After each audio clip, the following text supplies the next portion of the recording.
जय हिंद दोस्तों, स्वागत है आपका मेरी इस वीडियो में। और मैं आपका दोस्त विश्वेंद्र स्वागत करता हूं मेरे यूट्यूब चैनल सरकारी जॉब इन्फॉर्मेशन में। इस वक्त मैं आपके सामने वीडियो लेकर आ रहा हूँ। बहुत ही इंपॉर्टेंट वीडियो है। बच्चे बेसब्री से इंतजार कर रहे थे इसका, जैसे कब इसका कुछ होने वाला है।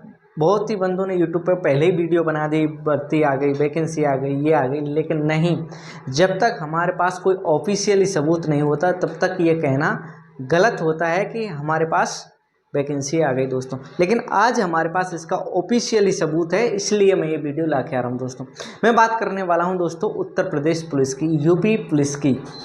यूपी पुलिस का बहुत बच्चे इंतजार कर रहे थे। वो यूपी के नहीं, पूरे इंडिया लेवल के बच्चे इसका इंतजार कर रहे थे, क्योंकि ये भर्ती जब निकलती है उत्तर प्रदेश के अंदर तो भर्ती कोई आपकी 100-200 में नहीं निकलती। इसकी भर्ती आपको हज़ारों में देखने को मिलती है। ये आपको 50,000 से ऊपर ही देखने को मिलती है। तो ये इसकी सबसे बड़ी बात है, क्योंकि उत्तर प्रदेश की जनसंख्या भी काफ़ी है दोस्तों। तो दोस्तों इस वीडियो में बताने वाला हूँ, आज है आपकी 23 तारीख को, आज अभी थोड़ी देर पहले Uttar Pradesh police selection board ने अपना एक नोटिफिकेशन डाला है, एक नोटिस डाला है। उस नोटिफिकेशन में बताया है कि उत्तर प्रदेश पुलिस में जो कांस्टेबल की रिक्रूटमेंट है उसमें कितने पद खाली हैं, उसकी विज्ञप्ति उन्होंने जारी कर दी है दोस्तों। तो इस वीडियो में बने रहिए, एंड तक देखिए कितने पद हैं, क्या क्या इसका सिलेक्शन प्रोसेस है, क्या क्या इसका आगे का पूरा क्लियर करके मैं इस वीडियो में बताने वाला हूं दोस्तों। क्या एज रहेगी, क्या क्वालिफिकेशन मांगी जाएगी, क्या अदर स्टेट को भी जगह मिलेगी या नहीं मिलेगी, सारी डिस्कस मैं इस वीडियो में करने वाला हूं। तो दोस्तों तो बने रहिए दोस्तों बात मैं करने वाला हूं यूपी पुलिस भर्ती 2023। यूपी पुलिस भर्ती 2023 की मैं बात करने वाला हूं आपको। 2023 क्योंकि इसकी भर्ती 2023 में ही निकली है। भर्ती का बहुत पहले से ही चल रहा था, भर्ती कब तक आएगी कब तक आएगी, नोटिस आ रहे थे, अखबारों में आ रहे थे, सब कुछ, आरटीआई भी डाल रखी थी बंदों ने, लेकिन उस पर रोक लगी हुई थी। लेकिन आज वो रोक क्लियर करके भर्ती आपकी सुचारू कर दी है दोस्तों। ये जो वैकेंसी है आपकी पद है, इसमें कांस्टेबल आपको पता है, इसमें किसने, ओनली कांस्टेबल की वैकेंसी की बात करें तो बहुत बड़ी वैकेंसी है दोस्तों। आपका 60,244 पोस्ट हैं, 60,244 पोस्ट, बहुत बड़ी भर्ती है। 60,000 पदों पर भर्ती होना अपने आप में बहुत बड़ी बात है। लेकिन उत्तर प्रदेश उतना बड़ा राज्य भी है, उसके हिसाब से उसकी इतनी बनती है दोस्तों। ऑनलाइन फॉर्म की बात करें कब स्टार्ट होंगे, तो ये आपके 27 दिसंबर से इसके ऑनलाइन फॉर्म स्टार्ट हो जाएंगे, 27 दिसंबर से, और 16 जनवरी तक इसके फॉर्म चलेंगे दोस्तों। 27 से स्टार्ट होंगे, 16 जनवरी तक चलेंगे। लगभग आपको 20 से 21 दिन इसको फॉर्म भरने को मिलेंगे दोस्तों। 20 से 21 दिन में ये फॉर्म आपको भरना है, और भरना है आपको फर्स्ट में ही भरना है, लास्ट डेट का इंतजार नहीं करना है, क्योंकि वैकेंसी की डेट, लास्ट डेट बढ़ेगी नहीं बढ़ेगी वो उसके सिलेक्शन बोर्ड पर निर्भर करता है। लेकिन आप अगर लास्ट डेट का इंतजार करते रहेंगे तो इसमें रस होने की ज़्यादा संभावना होती है, और टेक्निकल इश्यू आने की वजह से साइड क्रैश भी हो जाती है, कई बार साइड नहीं चलती, साइड स्लो हो जाती है, लोड होने की वजह से फिर आप फॉर्म नहीं भर पाते। ऐसे बहुत सारे बच्चों के कमेंट आते, बोले सर मैं फॉर्म नहीं भर पाया। लास्ट डे का इंतजार करेंगे तो आपको ये मिल सकता है दोस्तों, इसलिए लास्ट डे का इंतजार नहीं करना है। फीस की हम बात करें, ऑनलाइन फीस आप भरेंगे, फॉर्म भरेंगे तो आपके 400 रुपये ऑनलाइन फीस आपको देनी है, और ये आपका 16 तक तो आपको रजिस्ट्रेशन करना है। फीस आप 18 जनवरी तक इसकी भर सकते हैं दोस्तों। 400 रुपये फीस है, इसमें कोई किसी की कोई कम ज़्यादा फीस नहीं है, सबकी एक ही फीस है। 400 रुपये आपको फीस देनी ही देनी है। क्योंकि फीस क्यों लेती है, मैं आपको एक छोटा सा बता, तो फीस क्यों लेती है, फीस इसलिए लेती है क्योंकि जो आपका एग्ज़ाम लेती है, वो जिस एजेंसी को ये सौंपा जाता है पूरा कार्य, वो एजेंसी का खर्चा होता है, आपके पेपर पर जो खर्चा होता है, जो आपके टीचर्स जो लगते हैं एग्ज़ाम लेने के लिए, उनको देना पड़ता है। इसलिए वो खर्चा आपसे ही वसूलती है सरकार, अपनी जेब से कभी नहीं देती। क्वालिफिकेशन की बात करें तो क्वालिफिकेशन आपकी यहाँ में 10th मांगी है, 10th पास्ड। एक शब्द उसमें लिखा है कि 10th पास होना चाहिए। कोई ये नहीं कि मैं 10th में हुआ हूँ या मैं पास हो गया, मेरे पास मार्कशीट नहीं है, वो भी अप्लाई नहीं कर सकता। मार्कशीट आपके पास होनी चाहिए, आपकी अंक तालिका आपके पास होनी चाहिए, तभी आप अप्लाई कर सकते हैं दोस्तों। तो इसमें स्पष्ट लिखा है कि उसके पास होना चाहिए, आप उत्तीर्ण होने चाहिए। विज्ञप्ति में स्पष्ट लिखा है कि आप उत्तीर्ण होने चाहिए। ये बिल्कुल नहीं चलेगा बोले सर मैं फाइनल हो गया, मैं 10वीं में हूँ या मैंने एग्जाम दे दिया, मेरा रिजल्ट आ गया। फॉर्म भरते टाइम मार्कशीट आपके पास होनी चाहिए। मार्कशीट मतलब ओरिजिनल मार्कशीट आपके होनी चाहिए, किसी भी स्टेट की हो कोई दिक्कत नहीं है, लेकिन मार्कशीट होना जरूरी है। किसी भी स्टेट की हो, आप ये मत सोचिए कि मेरे को सिर्फ यूपी की चाहिए, किसी भी स्टेट की हो। एज की बात करें हम, इसमें एज जो मांगी गई है आपकी मेल की, एज इंपॉर्टेंट फैक्टर है दोस्तों इसमें। क्यों? क्योंकि बच्चों जो उम्मीद कर रहे थे जिस हिसाब से, उस उम्मीद के हिसाब से नहीं, एज बहुत ज़्यादा कम रखी गई है दोस्तों। इतनी एज कभी रखते नहीं, लेकिन इतनी एज रखी गई है, बहुत ही विडम्बना है ये। मेल की बात करें तो 2 जुलाई 2001 से लेके 1 जुलाई 2005 के बीच में आपका जन्म होना चाहिए, दोनों डेट आपकी इंक्लूड हैं। तो ये आपकी मांगी गई है 18 से 22 साल इसकी एज मांगी गई है दोस्तों। तो ये आपकी 2 जुलाई 2001 से 1 जुलाई 2005 के बीच में, या इन दोनों डेटों को इंक्लूड करके आपकी डेट ऑफ बर्थ इनके बीच में होनी चाहिए दोस्तों। यानी 18 से 22 साल इन्होंने क्या मांगी गई है, एज मांगी गई है दोस्तों। फीमेल कैटेगरी की बात करें तो फीमेल में आपके 2 जुलाई 1998 से 1 जुलाई 2005, यानी इन दोनों डेटों के बीच में आपकी डेट ऑफ बर्थ होनी चाहिए। ये दोनों डेट भी इंक्लूड हैं दोस्तों, ऐसा नहीं है कि नहीं है, ये दोनों डेट भी इंक्लूड हैं। और यानी इसकी हम बात करें तो ये 18 से 25 साल आपकी एज मांगी गई है। लेडीज को 3 साल की छूट दी गई है, आपको स्पष्ट इसमें दिख रहा भी होगा। तो यानी एज बहुत बड़ा फैक्टर है। मेल के लिए सिर्फ 18 से 22 साल और फीमेल के लिए 18 से 25 साल एज का क्राइटेरिया दिया हुआ है दोस्तों। इसकी एज रिलैक्सेशन की बात करें, अभी बोलेंगे सर रिलैक्सेशन मिलेगा या नहीं मिलेगा, तो रिलैक्सेशन मिलेगा आपको। ओबीसी को मिलता है 3 साल का, SC ST को मिलता है 5 साल का, लेकिन ओनली यूपी डोमिसाइल, यानी जो उत्तर प्रदेश के निवासी हैं, जो ओबीसी में आते हैं, SC ST में आते हैं, उन्हीं को छूट है। ओबीसी में आते तो 3 साल को छूट है, SC ST में आते तो आपको 5 साल की छूट दी गई है। लेकिन वो ओनली अगर आप यूपी के निवासी हैं, उत्तर प्रदेश के निवासी हैं, तो ही आपको छूट दी गई है दोस्तों।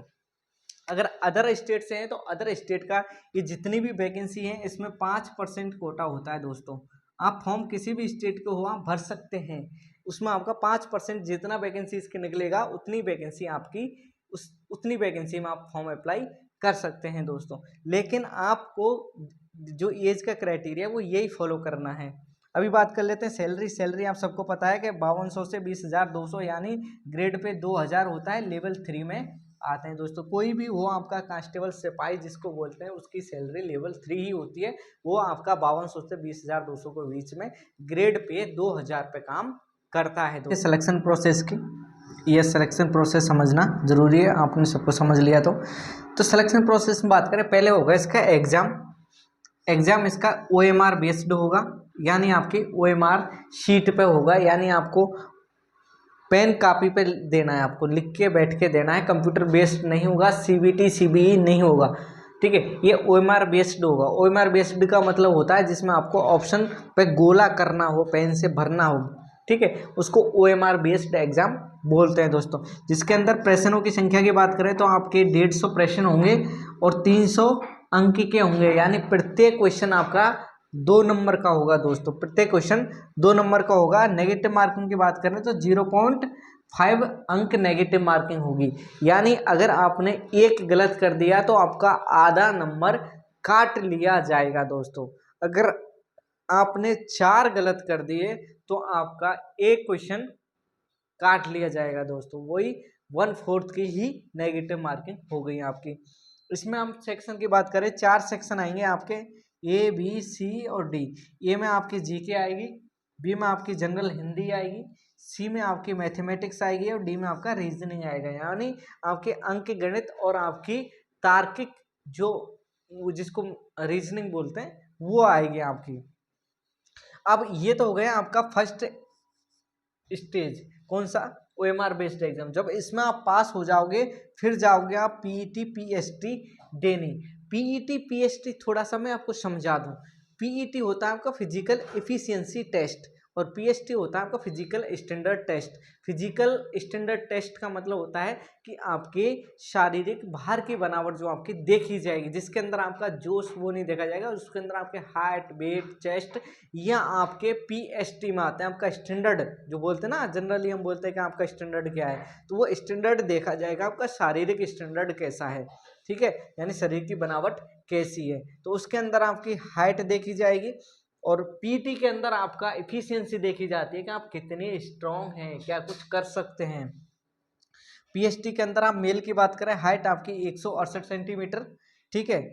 Mail all category, all state all category except ST on domicile और यूपी। यूपी के जो एसटी हैं उनको छोड़ के सबकी हाइट कितनी मांगी जाएगी आपकी 168 सेंटीमीटर।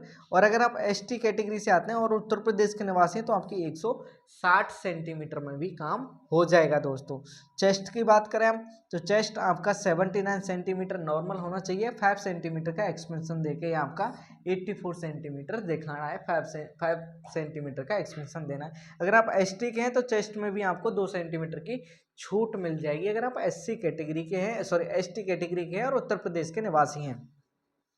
फीमेल की हम बात करें, फीमेल की हाइट की हम बात करें तो 152 सेंटीमीटर हाइट मांगी गई है फीमेल की। और एसटी में अगर फीमेल है तो उसकी 147 सेंटीमीटर मांगी है। एसटी आपको पता ही है शेड्यूल ट्राइब जनजाति होते हैं, उनकी हाइट नॉर्मली कम मानती है सरकार उस तौर पर, ठीक है। और इसकी फीमेल का चेस्ट कभी मापा नहीं जाता, नॉट एप्लीकेबल होता है। और अब बात करते हैं हम पीईटी, फिजिकल एफिशिएंसी टेस्ट। इसमें क्या होगा, आपका मेल की रनिंग होगी और रनिंग आपकी होगी लगभग 5 किलोमीटर, 4.8 किलोमीटर आपकी 4800 मीटर की रनिंग होगी जो आपको 25 मिनट में पूरी करनी है दोस्तों। 4800 मीटर की रनिंग आपको 25 मिनट में पूरी करनी है, यानी लगभग 5 किलोमीटर की दौड़ आपको करनी है 25 मिनट में। फीमेल की बात करें तो ये आधा हो जाएगा सब, फीमेल की ये रन आधी कर दी तो ये होगी आपकी 2.5 किलोमीटर और टाइम मिलेगा आपको 14 मिनट। अगर आप फीमेल हैं यानी लड़की हैं, लड़कियों को लिए उसने कर दी आपकी 2.4 किलोमीटर यानी 2400 मीटर की आपकी रनिंग होगी जो आपको 14 मिनट में कंप्लीट करनी है दोस्तों। ये थी पीईटी। अभी अगला स्टेप होगा, फिर इसका मेरिट आएगी आपकी और उसके बाद आपका एक मेडिकल, जो वहीं के जो सिविल डॉक्टर होंगे वो आपका मेडिकल कर देंगे। मेडिकल में कुछ होता नहीं है, नॉर्मली आँख कान नाक चेक वगैरह ये होते हैं चेक, और ऐसा कुछ होता नहीं है। तो ये थी इस भर्ती का पूरा प्रोसेस। अभी मैं इसका क्या सिलेबस रहेगा, क्या कुछ रहेगा, क्या आगे फॉर्म कैसे भरेंगे, सारी प्रोसेस में आपको नेक्स्ट वीडियो में लेके आऊँगा दोस्तों। तो ये वीडियो आपको अच्छी लगी हो, आपके लिए इन्फॉर्मेटिव हो तो आप प्लीज़ मेरे इस चैनल को सब्सक्राइब करें, वीडियो को लाइक करें, दोस्तों के साथ शेयर करें। जो बच्चे उत्तर प्रदेश पुलिस की तैयारी कर रहे थे उनके लिए खुशखबरी है, और जिन बच्चों का सपना है वर्दी पहनने का, बेल्ट की नौकरी करने का, उनके लिए तो ये सोने में सुगंध जैसी बात है दोस्तों। 60,000 पद बहुत बड़ी बात होती है अपने आप में, इतने पद निकालना।